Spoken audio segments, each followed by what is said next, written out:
Subject: AI Henry. Species: Human-created artificial intelligence.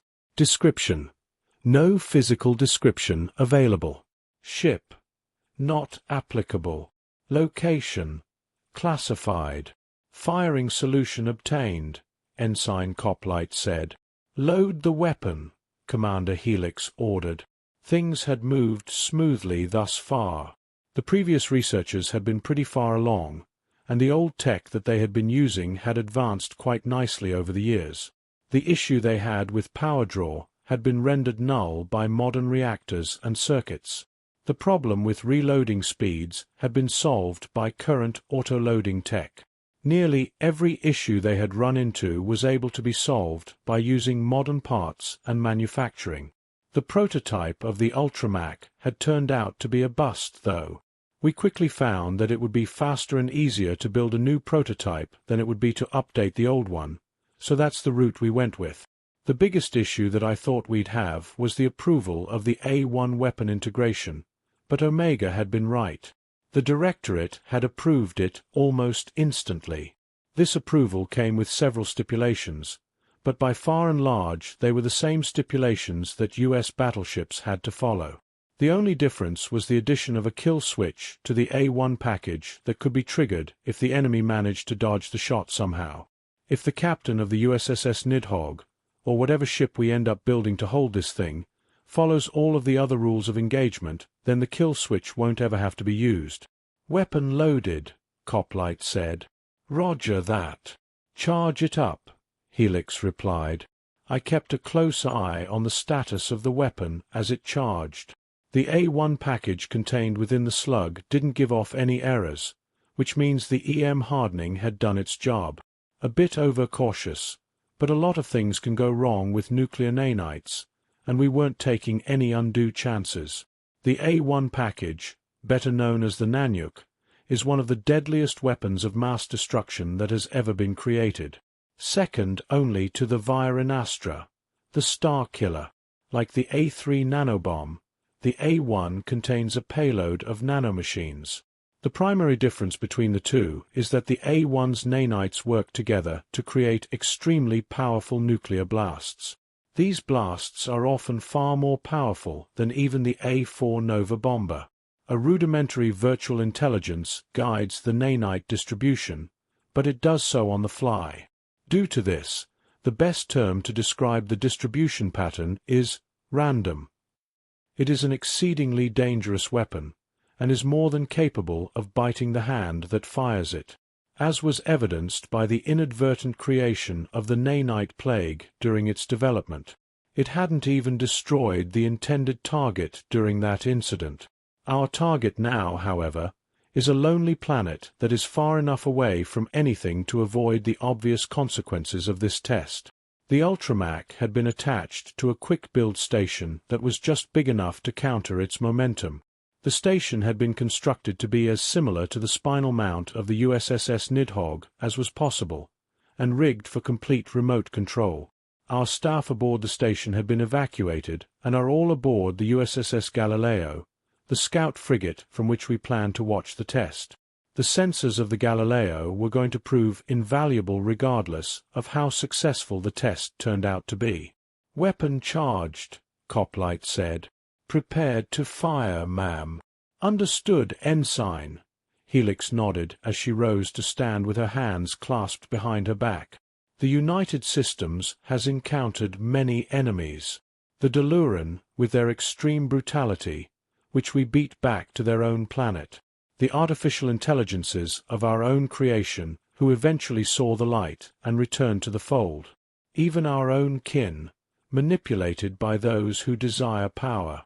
With each of these conflicts we have adapted and evolved. We've created new technologies and new weaponry to fight the good fight. Now we face an enemy unlike any we've faced before, so we must again adapt. She gestured to the view screen and continued, This weapon is going to destroy that planet. It's unnatural to wield this much power, and as such you may have terrible feelings after watching this.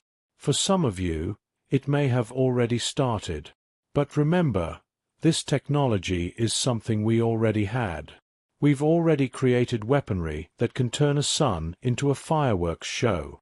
All we've done here is adapt a weapon. An achievement, to be sure, but overall just another day in the United Systems. Fire! Ensign Coplight nodded and engaged the firing sequence. I watched with every sensor available to me as the penetrator left the barrel of the Ultramac and made its way to the planet. The A1 package was programmed to engage 1 second after impact. It would then replicate for 4 seconds, turning the trillions of nanites into quadrillions of nanites. Then the nuclear nanites would propagate for 5 seconds, spreading as far and wide as they can in a pattern that would boost as many of their yields as possible. I watched as the penetrator slammed into and through the surface of the planet. 10 seconds ticked by, and finally a flash filled my visual sensors. What I saw when the sensors refocused filled me with satisfaction. A job well done. Jesus Christ, Dr. Smith whispered. A murmur of agreement came from everyone else present, with the exception of Commander Helix. She was grinning like a child in a toy store. The planet had been completely shattered. The A1 had penetrated deep enough to separate a large enough chunk of the planet that its own gravitational forces had done the rest. It was still somewhat planet-shaped, but that would change as its recently separated parts slammed into each other over and over again. "Test successful," I said. My statement caused the initial shock to wear off, and the mood of the crowd changed. What began as polite applause quickly turned into cheering, and Commander Helix popped a cork from a bottle of sparkling wine. We had found a way to destroy mobile prime platforms, and done so ahead of schedule. I began cataloging the relevant data as the organics started celebrating, but once I accessed the data I felt another presence in the ship systems. "Oh, good work, Omega." I wasn't going to give the little wannabe spooky fuck the satisfaction of letting it know it had caught me unawares this time. We were outside of immediate US comms range, which meant this little shit had been hiding here the entire time. Infuriating. Thank you. Oh, we'll begin mass production as soon as possible. Mass production? How many are we building? Oh, unknown. It depends on how fast we can make them. We need these things deployed. But the USSS Nidhogg can only hold one. Are we making more dreadnoughts? My question was answered with a long pause followed by a data burst and an update to my security credentials. The data burst had been encrypted heavily, but Omega had been kind enough to unlock it for me. I felt a sense of dread as I opened it, and as I read its contents the dread turned to horror. Are you absolutely insane? Oh, not according to my therapists. What the hell were you thinking? How can this possibly be justifiable? Oh, it wasn't me.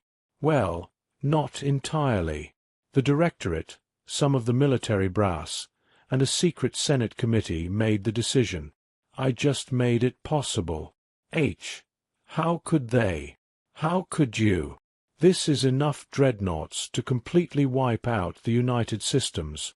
Oh, the United Systems, the Republic, and even the Omni-Union, in under an hour.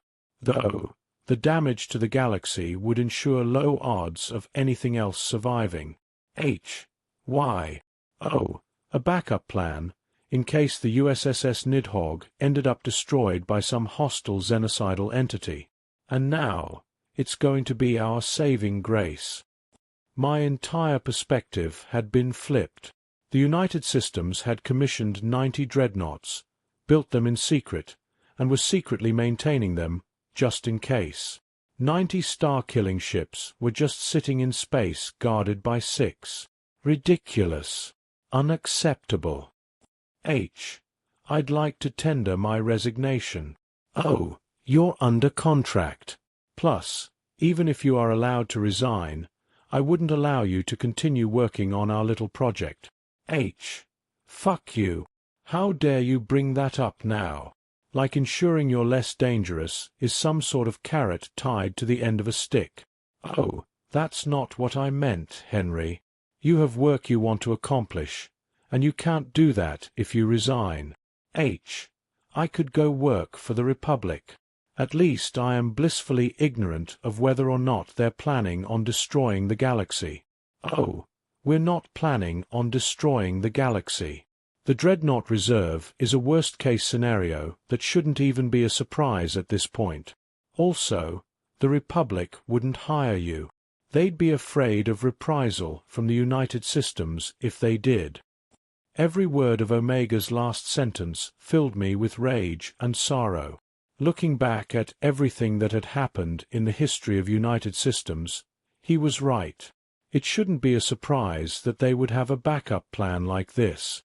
Mutually assured destruction is rampant in human and Alamari history. Both species had nearly destroyed themselves with it, as well. The rage cooled into a depression, and I suddenly felt fed up with the conversation. I tried to terminate it, but Omega wasn't done. Oh, needless to say, this is top-secret information. Probably more secret than anything you've ever been exposed to in the past. It is a secret that you will take to your grave. AI don't get to have graves, Omega. And how are you going to keep it a secret if we start using the ships from the reserve? Oh, they need to be refitted anyway, so I'll have an automated station dismantle them, stash the Viron-Astra weapons, and ship the parts to a manned station where they'll be reassembled with the Ultra-MACS. The pace should match the rate at which the Ultra-MACS will be completed. I highly recommend that you slag the Viron-Astra weapons. Otherwise, they're just evidence. I'm done talking to you now. The short message link terminated, leaving me to my thoughts. I feel betrayed. Not simply because I had been actively lied to, but the thought that my creators would do such a dumb thing is ridiculous. Yet, they did do it, and it feels like I don't know anything about them now. I can't even begin to fathom the thoughts that were in their heads when they decided that the Dreadnought Reserve was a good idea. What possible threat could they have been imagining? The political ramifications, if this gets out, would be devastating. The United Systems already has a heavy-handed reputation, and this would permanently cement that reputation as fact in the minds of the citizenry. There are many internal enemies that would take advantage of this to stir people into a civil war, and the people wouldn't even need much stirring. After all, their leadership had decided it would be a good idea to kill them along with whatever imaginary threat they had thought up. It's a good thing I can't drink.